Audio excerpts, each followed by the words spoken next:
Atlikta automobilio patikra Volvo XC90. Einam iškart prie variklio, papasakosiu kelius niuansus. Dabar rida yra 150 000 km, 100 km3 buvo keistas pagrindinis diržas. Taip, matosi, buvau nuėmęs, viskas liuks. Generatorių dirželis taip pat pakeistas. Kas iš niuansų, tai matosi užglušinta agaro aušinimo šlangutė.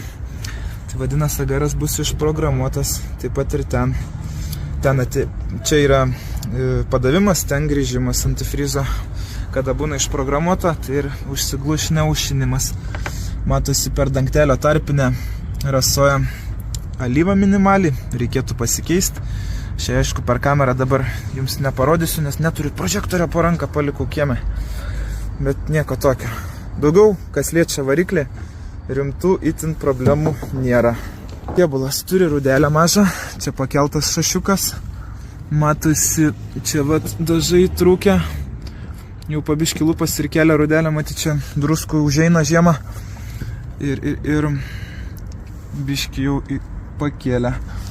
Po to yra nubrėžtas ratlankis. Buvo pastumtas, tarpas pabėgęs, įskilęs atšvaitas. Čia tarpas pabėgęs, bet rimto įbrėžimo nėra kažkokio. Gal buvo nudažyta kaip plasmasinė dalis. Po to durelės dažytos, priekinis sparnai, kapotas, bet glaisto nėra. Automobilio būklė nebloga, bet neideali. Kas liečia variklį, dar yra minusas, jog meta klaidą ant turbinos. Ant turbinos būtent geometrijos. Turbina šiaip dapučia norma, 1,55 baro, bet meta klaidą. Galimai dėl išprogramuoto agaro netinkamai duodami parametrai ir meta klaidą. Traukia gerai, nedūmina, DPF katalizatorius vietoj. Kas iš niuansų dar, ką pastebėjau, tai agaras buvo išprogramuotas, bet nepakeistas. Galima jį pakeisti, prieš 120 000 km būtent šiam varikliui yra rekomenduojama pasikeisti, nes jis pasikemša ir gali perkaitinti variklį ir tada prasidės tepalų valgymas. Čia šitą dalyką žino rimti Volvo meistrai ir rekomenduoja. Vat būtent šitą dalyką man papasako draugas, kuris dirba Sostenui.